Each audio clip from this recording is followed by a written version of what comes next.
자, 제31과 우리 제목 한번 큰 소리를 읽겠습니다. 시작. 세계 선교 사명에 대한 순종. 요나. 자, 생각하려는 주제 세 가지만 정리했습니다. 첫 번째, 시작. 악한 사람들에 대한 그리스도인들의 태도는 어떠해야 합니까? 두 번째, 시작. 하나님의 명령이 주어질 때 우리는 어떻게 반응해야 합니까? 세 번째, 시작. 세상 만민이 구원받기를 원하시는 하나님의 마음에 대해 우리는 어떻게 응답해야 됩니까?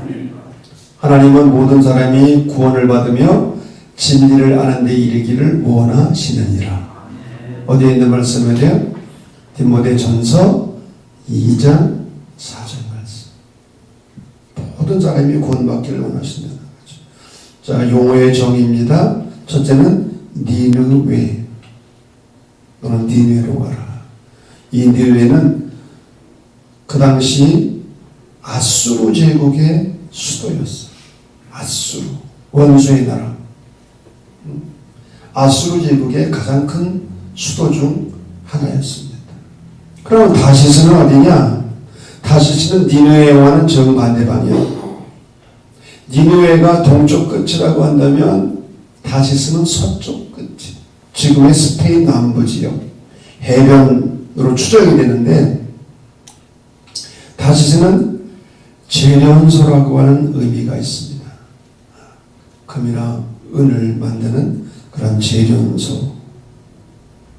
또 요나서에도 나옵니다마는 구약 성경에 자주 나오는 스올, 히브리어로 시올이라고도 하는데, 이 스올이 뭐냐?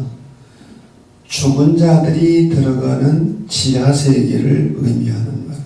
고대 히브리인들은 이 우주를 3층 천으로 이해했잖아요. 하늘이 있고 땅이 있고 땅 밑에 지하 세계가 있는 거예요. 아주 지금 우주과학의 입장에서 보면 정말 수준이 해야지. 어린애만도 못하지. 예. 저기 사진이 있네요. 예.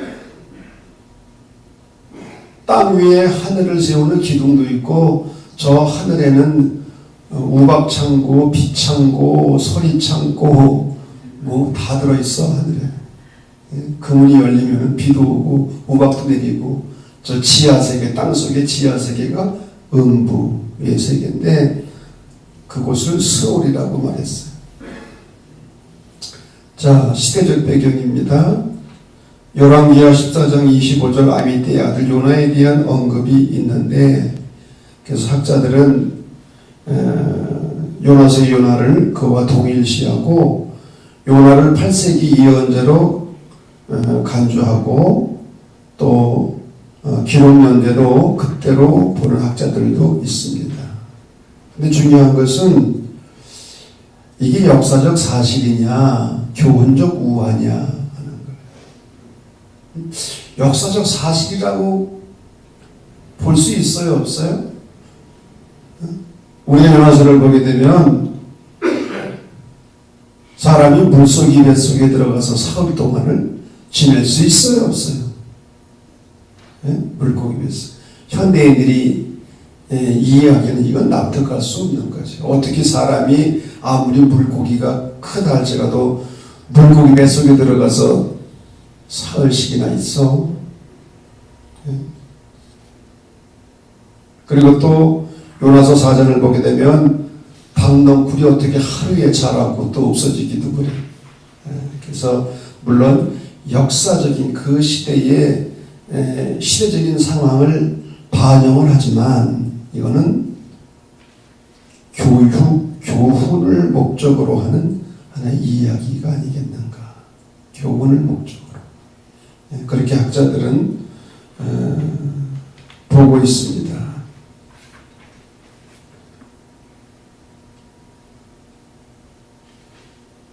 우리가 창세기를 배우면서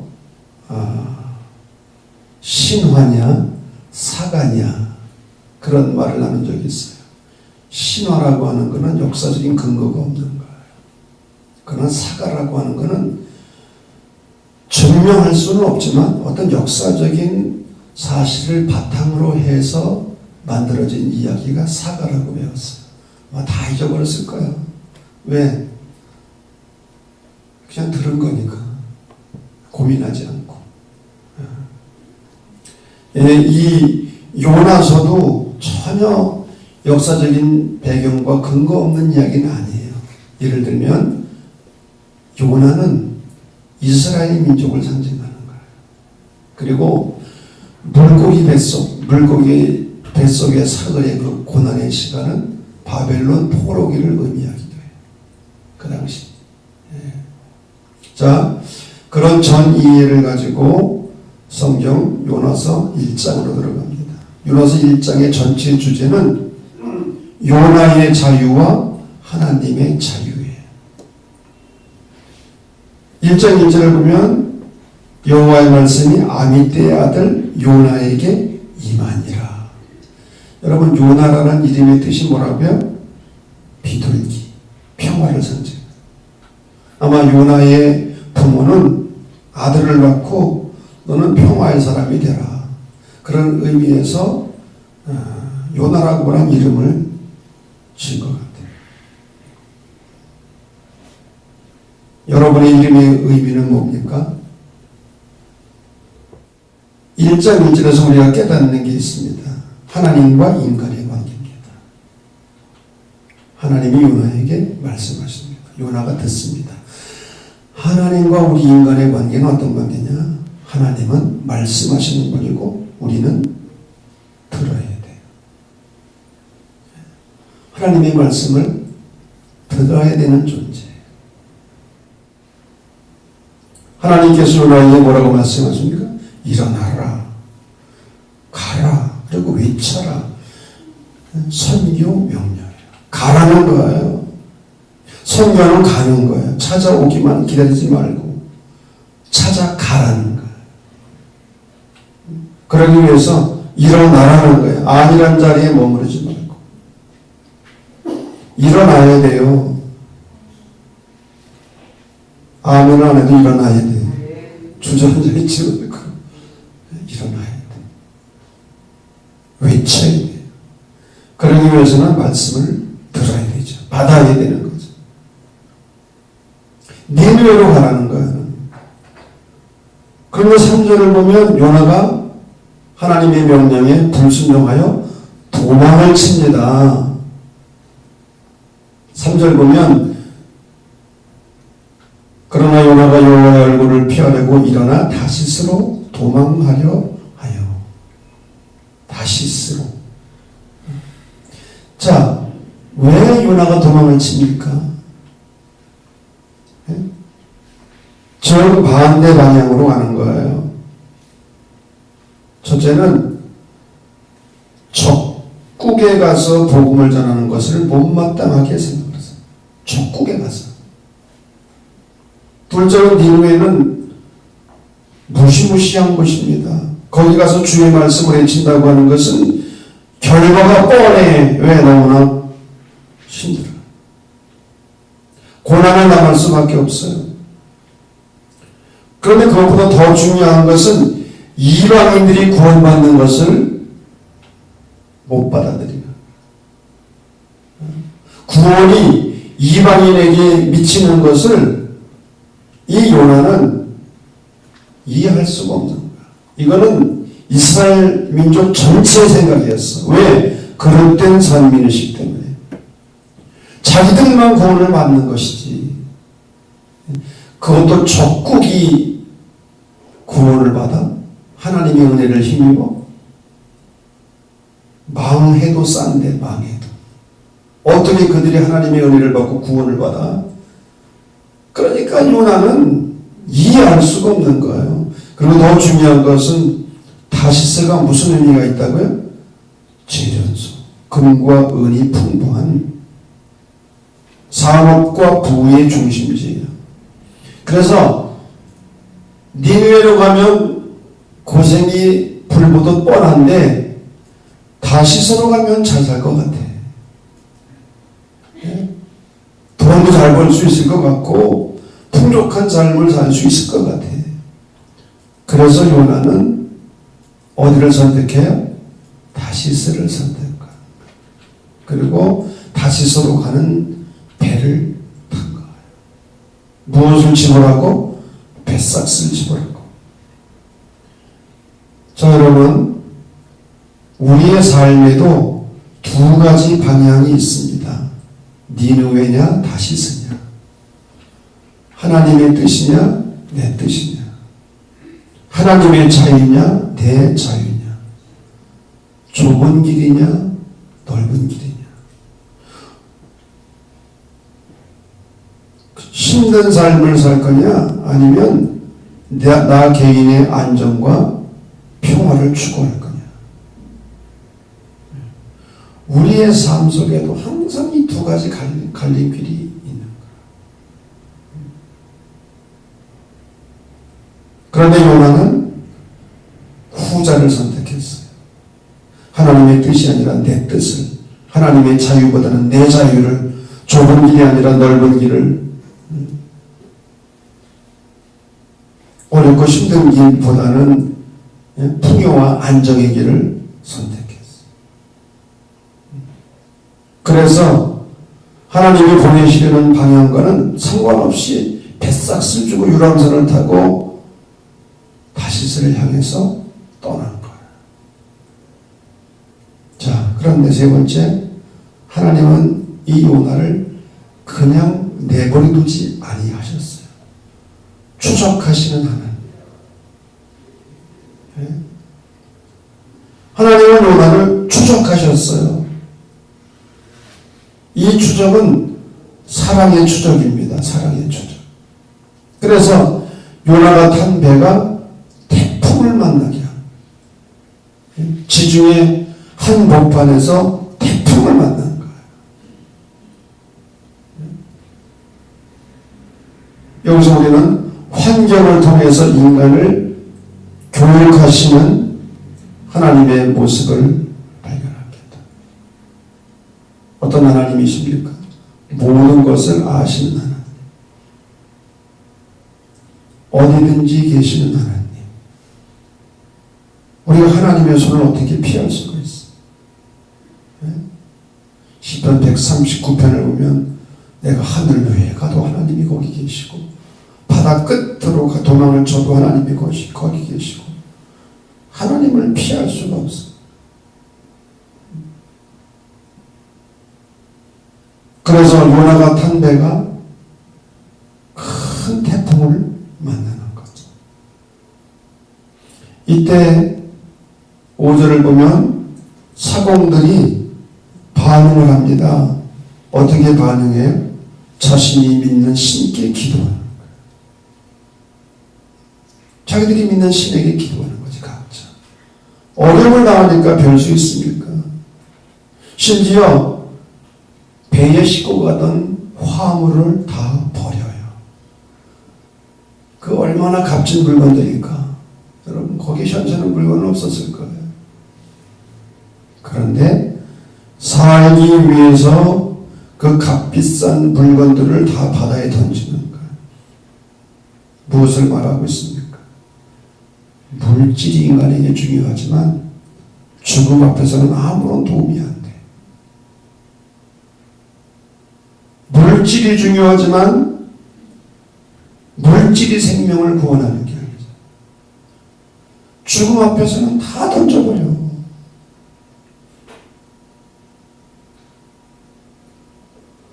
여러분, 죽음 앞에서는 돈도 필요 없고 박사학위도 필요 없고 간판도 필요 없고 아무것도 필요 없어요. 그런데 이 사공들과 비교해서 요나는 지금 어디 가서 있어요? 배 밑창에 들어가서 아래층에 들어가서 뭐하고 있어요? 잠을 자는 거야. 요나가 그동안 잠을 잘 잤을까 못 잤을까? 안 해봐서 모르죠. 니느웨로 갈 거냐 다시스로 갈 거냐 고민을 했을까 안 했을까? 한번 상상을 해봐. 한번 잠을 제대로 잤겠어? 얼마나 고민이 됐겠어? 하나님께서는 동쪽으로 가라고 하시는데 아니 서쪽으로 갈 마음을 먹고 그 길로 가고 있으니 마음이 편하겠어? 그러나 일단 배를 타고 났으니 어떻게 하겠어? 이제는 모든 것을 다 잊어버리고 실컷 잠이나 자자. 그래서 배 밑층에 들어가서 깊은 잠에 빠져.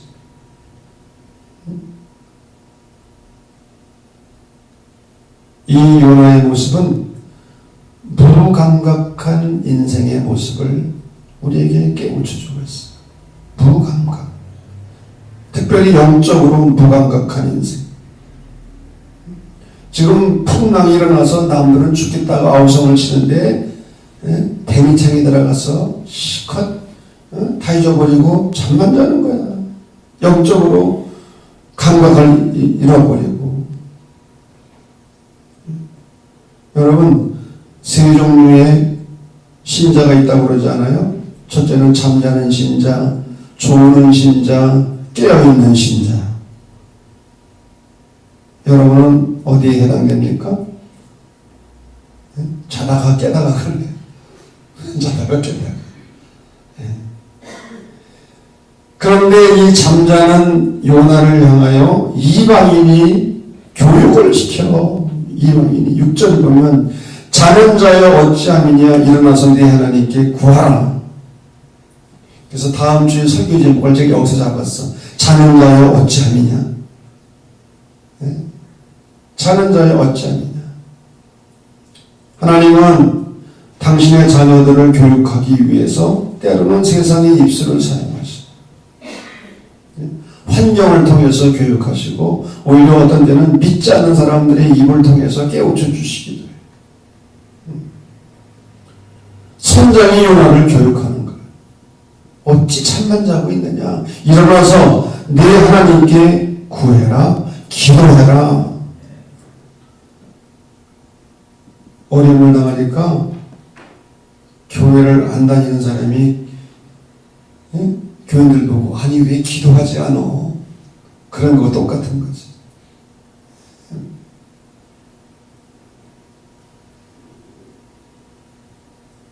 그래서 이 선장은 도대체 이 어려움을 당하는 이유가 뭔지, 누가 죄를 져서 이런 어려움을 당하는지 뭘 뽑아요? 제비뽑기를 하잖아요. 이 구약시대에는 제비뽑기를 통해서 하나님의 뜻을 구하는 신뢰가 많이 있어요. 그러나 오늘날 제비뽑기니까 반드시 하나님의 뜻을 알려주지는 않아요. 오늘 민주주의 시대에서. 그러나 구약 성경에서는 중요한 순간에 제비뽑기를 했어요. 그런데 제비를 뽑았는데 누가 뽑혔어요? 요나가 뽑힌 거예요. 그래서 선장이 요나에게 질문을 던지는 거예요. 너는 누구냐? 어디서 왔으며 어디로 가는 사람이냐? 고국이 어디냐? 어느 민족에 속했느냐?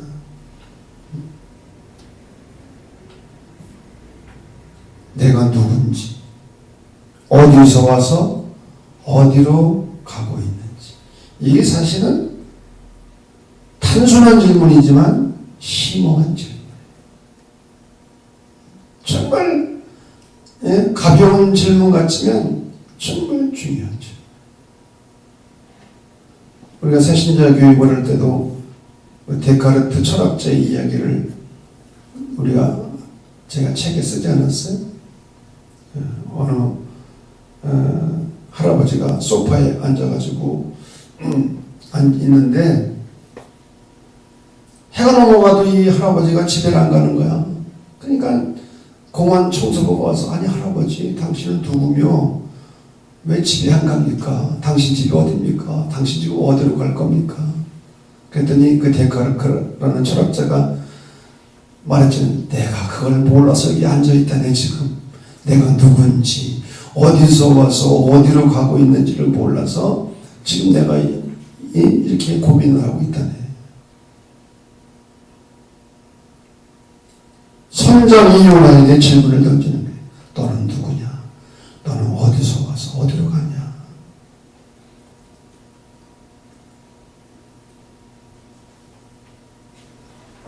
요나는 태풍을 만난 원인이 자기에게 있음을 알았어요. 그래서 선장에게 뭐라고 말합니까? 나를 들어 바다에 던져라. 던지시오. 나에게 책임이 있다는 거예요. 태풍을 만난 것이 누구 때문이라고? 내 탓이라고. 내 탓이라고. 이게 진정한 회개죠. 내 탓이라고. 그래서 사람들이 요나를 들어서 바다에 던집니다. 여기서 우리는 인간 사랑의 한계를 발견합니다. 아무리 인간의 사랑이 깊고 높다 할지라도 한계가 있어요. 자기를 희생하면서까지 남을 구원할 수가 없어요. 하나님의 사랑은 인간의 한계를 뛰어넘지만 인간의 사랑은 한계를 뛰어넘지 못해. 그래서 결국은 자기들이 살기 위해서 요나를 던진 거지, 바다로. 근데 하나님께서 무엇을 예비하셨어요? 큰 물고기를 예비하셨다. 요나에 대한 하나님의 깊은 관심과 배려와 사랑입니다. 자, 오늘 이 1장에서 우리가 몇 가지 다시 한번 생각해 볼 것이 있습니다. 오늘날 나의 삶의 방향은 어디이냐? 니느웨인가 다시스인가? 나는 지금 어느 쪽으로 가고 있는가? 하나님의 말씀에 순종하고 있는가? 아니면 불순종하고 있는가? 나 개인의 안정과 평안과 유익인가? 공동체의 유익인가? 여러분, 사명을 저버리고 불순종한 요나 한 사람 때문에 공동체 전체가 어려움을 당했어. 한 사람 때문에. 우리는 한 배를 타고 가고 있는 뭐라고요? 운명 공동체야. 한 사람 때문에 한 사람. 한 사람이 전체에 영향을 준다니까요. 좋은 영향을 줄 수도 있고 나쁜 영향을 줄 수도 있고 좋은 결과를 가지고 올 수도 있고 나쁜 결과를 가지고 올 수도 있고.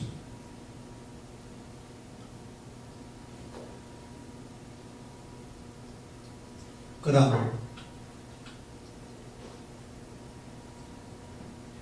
사명을 받은 자는 바닷물 속에 들어가 있고 이방인이 하나님을 두려워하고 기도를 드리고 거꾸로 됐어. 거꾸로.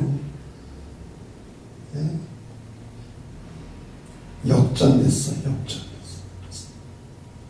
네 번째, 하나님의 낯을 피하여 도망가는 일이 얼마나 어리석은 일인지. 여러분 도망갈 생각하지 마세요. 아멘. 이제는 우리가 하나님의 낯을 피하여 도망칠 수가 없어. 우리는 하나님께 붙잡힌 사람들이에요. 아멘 안 해도 그래요. 다 붙잡혔어. 도망칠 생각하면 안 돼. 다섯 번째, 진정한 자유가 뭐냐? 내 마음대로 하는 게 자유가 아니라는 거예요. 내 마음대로 하는 건 방종이에요. 진정한 자유는 내 자유를 하나님의 자유 앞에 복종시키는 겁니다. 아멘. 그 다음 진정한 회개가 뭐냐? 책임을 지는 거야. 책임을 지는 거야. 잘못했으면 책임을 져야죠.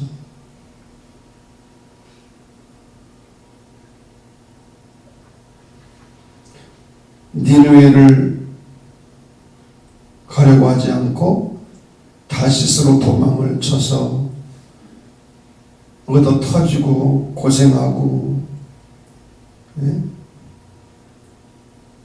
그런 요나가 누구라고요?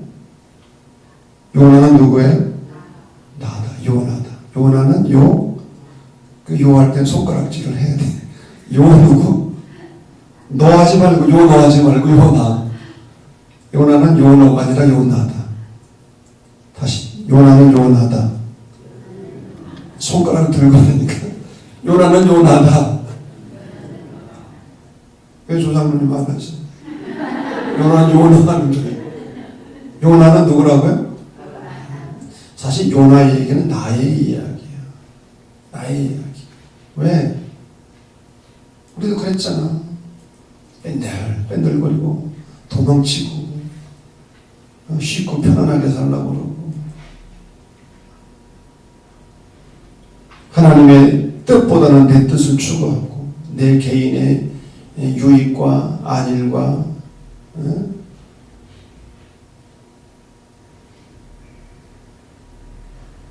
자, 제2장은 요나의 기도입니다. 요나가 물고기 뱃속에서 비로소 하나님께 기도하는 거예요. 그 전에 요나가 기도했다는 말씀이 있어요? 없어요? 없어요. 자, 요나가 어디서 기도합니까? 물고기 뱃속. 1절 물고기 뱃속입니다. 아까도 말했지만 물고기 뱃속이 의미하는 게 뭡니까? 인간의 한계 상황이에요. 앞으로 갈 수도 없고 뒤로 갈 수도 없고 오른쪽으로 갈 수도 없고 왼쪽으로 갈 수도 없고 다 막혀서 사방이 동서남북이 다 막혔어. 근데 뚫린 곳이 한 군데가 있어. 어디가 뚫렸어요? 하늘이 뚫렸어. 하늘이. 왜 수도원이 광야에 있습니까? 사막에 있습니까? 땅을 바라보면 의지할 것이 아무것도 없어. 하늘을 바라보야 파란 하늘, 그리고 밤하늘의 별들을 바라보고 하늘을 소망하게 되는 거죠. 물고기 뱃속은 시대적으로는 바빌론 포로기라고 하는 절망적인 상황이에요. 인간의 힘을 어찌할 수 없는 그런 상태. 그때 비로소 요나가 하나님께 기도하기 시작하는 거예요.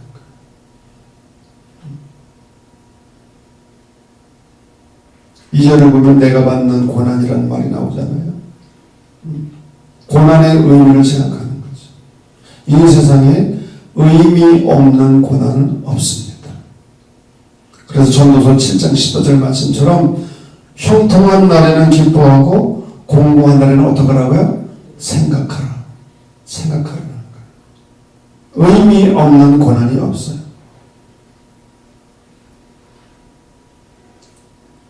요나는 물고기 속에서 고난의 의미를 생각하는 거예요.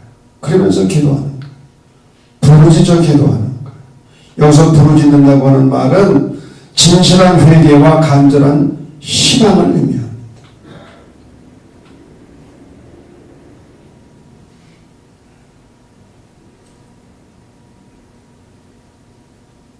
자, 3절 말씀 보면 시작.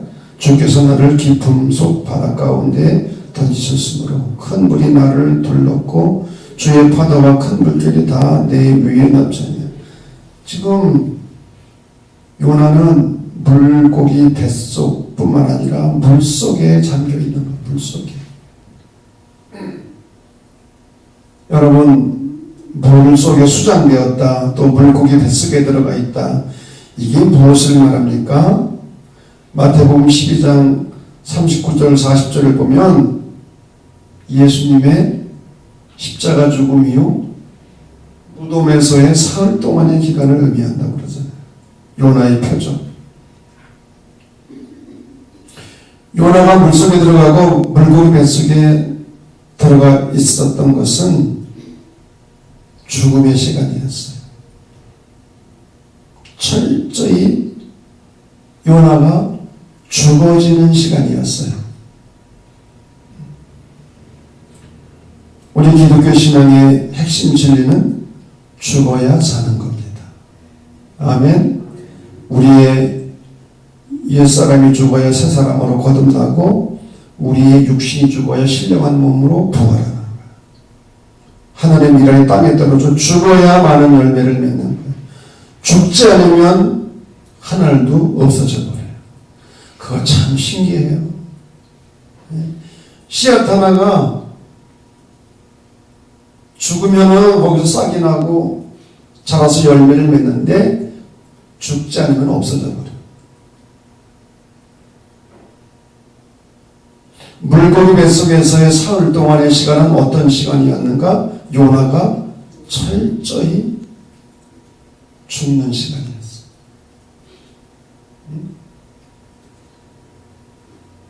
자기 죽음, 자기 부인, 자기 포기.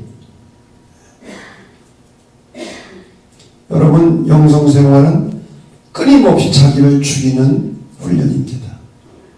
아멘. 여러분 죽었어요? 안 죽었어요? 나중에 물어볼게요. 4절 다시 주의 성전을 바라보겠나이다.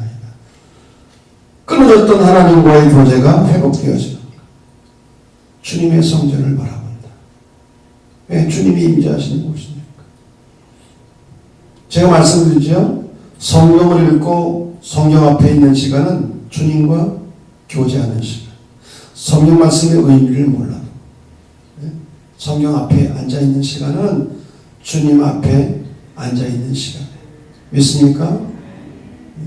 주의 성전을 바라본다고 하는 것은 끊어졌던 하나님과의 교제가 다시 회복되어지는 거예요. 7절 여호와를 생각하는 거죠. 그러니까 9절 말씀 보면 나는 감사하는 목소리로 주께 제사를 드리며 비로소 감사가 나오는 거예요. 여러분, 감사는 아무나 할 수 있는 게 아니에요. 네? 평범한 삶을 사는 사람들은 감사할 줄을 몰라. 감사가 감사인 줄 몰라. 감사는 그냥 저절로 나오는 게 아니라니까요. 요나도 물고기 뱃속에서 죽을 고생을 하면서 비로소 감사가 나오는 거예요. 그리고 요나가 물고기 뱃속에서 인간의 한계 상황에서 절망적인 상황에서 깨달은 진리가 뭡니까? 구원은 누구에게로부터 온다? 하나님께로부터 온다. 이걸 깨달은 거야. 아, 구원은 하나님께로부터 오는구나.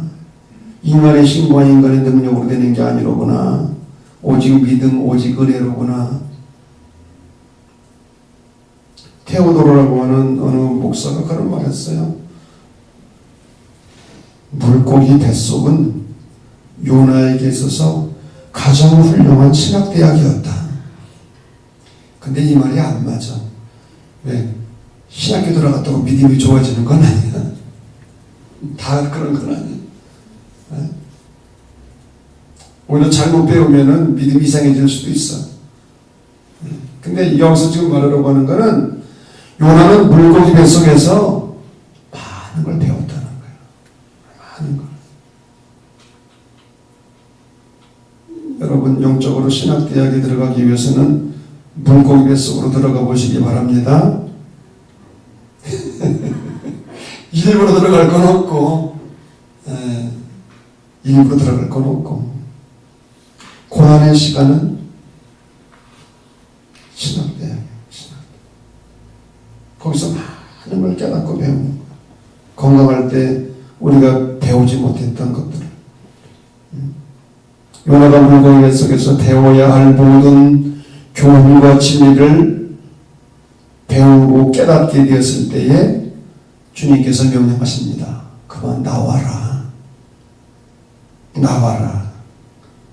그래서 물고기가 요나를 토해내므로 요나는 물고기 신학대학을 졸업했어요.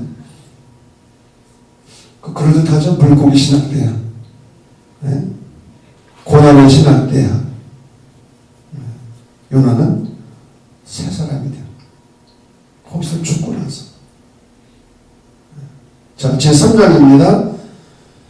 이 3장은 짤막한 내용인데 여기에는 세 종류의 방향 전환이 있어요. 첫째는 요나가 방향을 바꿔 하나님이 다시 두 번째 너에게 말씀하신 다시 가라. 하나님은 다시 기회를 주시는 거예요. 한 번 더 기회를 주시는 거예요. 이게 은혜인 줄로 믿습니다. 한 번 더. 야, 다시 한번 해봐라. 요나는 얻어 터지고 말씀에 순종하게 되는데 4절을 보게 되면 요나가 니느웨에 가서 말씀을 선포하는데 며칠 길을 갔어요? 며칠 동안 말씀을 전했어요? 하루. 근데 니느웨는 며칠을 가야 돼? 사흘을 돌아다녀야 될 성읍인데 하루 길만 가서는 거예요. 그러니까 몇 분의 1을 한 거예요? 3분의 1. 그러니까 무성의하게 한 거지. 예? 사흘 동안 해야 될 거를 하루만 하고 끝내버린 거, 하루만 하고. 예? 근데 놀라운 사실, 니느웨가 변한 거예요. 니느웨에서 전체에 걸쳐서 대각선 회개운동이 일어났어요. 백성들로부터 왕이 이르기까지 금식을 선포하고 왕복을 벗고 베옷을 입고 자기들의 죄를 회개하는데, 심지어는 누구까지 금식을 했어? 개하고 돼지까지 금식을 했어. 소까지, 가축들까지. 아니, 짐승들이 무슨 죄가 있어? 지들이나 회개하고 그래야지. 그러니까 공동체 전체가, 사람들은 물론이거니와 짐승들까지도 금식을 한 거야. 요나가 방향을 바꾸니까 니느웨성 사람들 전체가 방향을 바꾼 거예요. 그러고 나니까 오늘 10절을 보면 누구까지도 방향을 바꿔요? 하나님께서도 마음을 돌이키신 거예요. 요나가 변화되고 백성들이 변화되는 모습을 보면서 하나님께서 재앙을 내리지 아니하시기로 마음을 바꾸고, 결국 요나 한 사람의 방향 전환이 니느웨 사람들 전체를 바꿨고, 이것이 결국 하나님의 마음까지 바꾸게 한 것이죠. 이게 3장 이야기입니다. 그런데 4장을 보세요. 4장 1절 다 같이 시작. 요나가 매우 싫어하고 소리내며. 여러분, 요나가 죽었어 안 죽었어? 물고기 뱃속에 있을 때 죽은 것 같은데 나오니까 또 살아난 거야. 요나가 성내고 싫어하고 누구 앞에서 감히. 여러분, 사람은 죽을 때까지 자기 성질 하나 제대로 못 죽이는 거예요. 여러분 성질 다 죽였어요? 서금숙 권사님은 성질 많이 죽였어요? 여러분 죽을 때까지. 요나 보세요. 물고기 뱃속에 있을 때는 죽은 것 같은데 안 죽었어. 여전히 성내고 불평하고.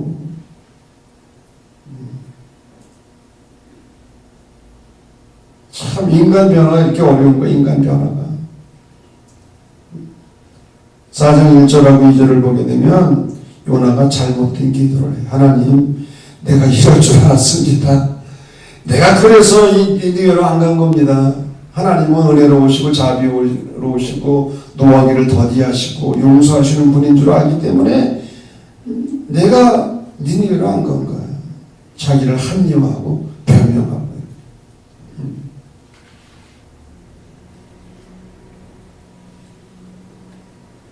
한 걸음 더 나가서 3절을 보면 요나가 자기의 목숨을 가지고 하나님을 협박해. 사는 것보다 죽는 게 내게 낫다. 내 생명을 거두어가소서. 차라리 죽여달라는 거예요. 그때 하나님께서 뭐라고 말씀? 네가 성내는 게 합당하냐? 옳으냐? 여러분 성질내는 게 옳아요? 네. 근데 5절을 보면 요나가 어떻게 해요? 그늘 아래 앉았더라. 성읍이 어떻게 들어가고 있는지, 어떻게 하나님이 하실지 앉아서 꼴이나 지켜보자는 거야. 지금 앉아서. 네? 앉아. 남은 지금 열심히 일하고 있는데 앉아가지고 니들 하는 꼴이나 좀 두고 보자. 그런 사람이 있어 없어요? 여러분 가운데는 없고. 네?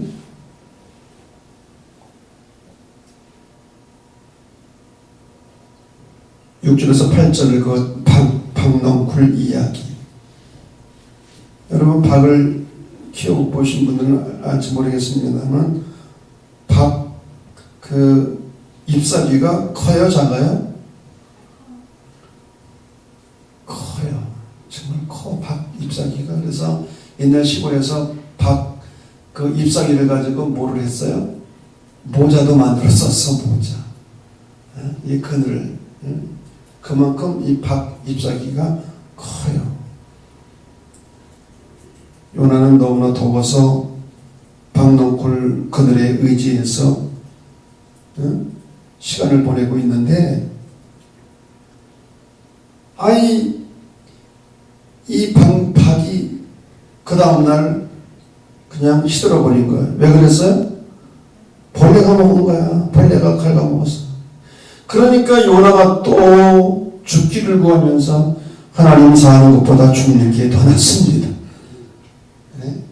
아니 어떻게 박넝쿨까지 말라 죽게 하십니까?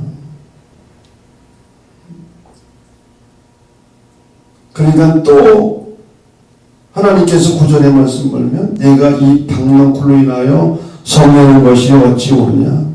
아마 또 섬기는 것 같아. 박넝쿨 때문에. 예.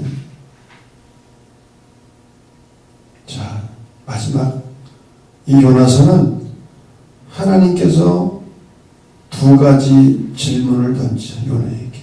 10절 보면 네가 수고도 아니하였고 재배도 아니하였고 하룻밤에 났다가 하룻밤에 말라버린 이 박넝쿨을 아꼈거든. 하물며 이 큰 성읍 니느웨에는 좌우를 분별하지 못하는 자가 12만여 명이요 가축도 많이 나니 내가 어찌 아끼지 아니하겠느냐. 첫 번째 질문은 9절에 내가 이 박넝쿨로 말미암아 섬기는 것이 어찌 옳으냐 질문하신 거고, 두 번째 질문.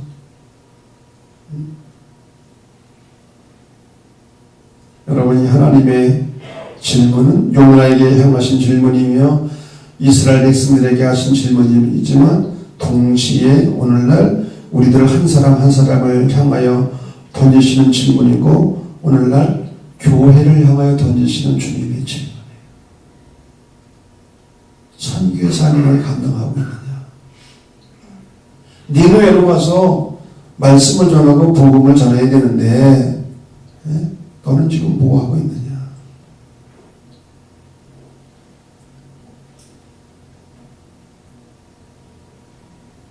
우리는 이 질문에 스스로 대답해야 돼요.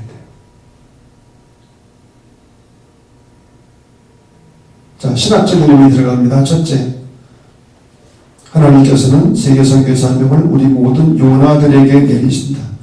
하나님께서 원하시는 바가 바로 선교 곧 니느웨 백성들로 하여금 하나님의 말씀으로 회개하여 불의와 강포를 버리고 구원받게 하시는 것이다. 하나님의 선교를 위해서 우리에게 하나님께서 사명을 주셨는데 우리는 이 사명을 감당하고 있는가? 회개가 구원의 조건이다. 세 번째, 하나님의 사랑은 어떤 사랑이라고요? 만민을 위한 사랑. 그러므로 편협한 민족주의적인 사고를 벗어나야 된다. 지금 요나는 편협한 민족주의 사고를 가지고 있는 거예요. 자기 유대인들만, 내 민족만, 우리만 구원받으면 되지 다른 이방 족속들, 원수들은 구원받으면 안 되는 거예요. 우리가 애국심을 가져야 되지만 그러나 편협한 민족주의적인 사고를 가져서는 안 되죠. 우리만, 우리 민족만 아니죠. 하나님은 모든 사람, 전 세계 모든 사람이 구원을 받기를 원하셔요. 행복하게 살기를 원하셔요. 그래서 오늘 낮 오전 시간에는 그런 얘기가 나왔어요. 제주도에 아프리카 난민, 예멘입니까? 대거 난민들이 몰려왔는데 과연 이거를 우리 기독교인들의 입장에서는 어떻게 이해를 해야 될 건가? 이 난민들을 우리가 어떻게 해야 될 건가? 생각해 보셨어요?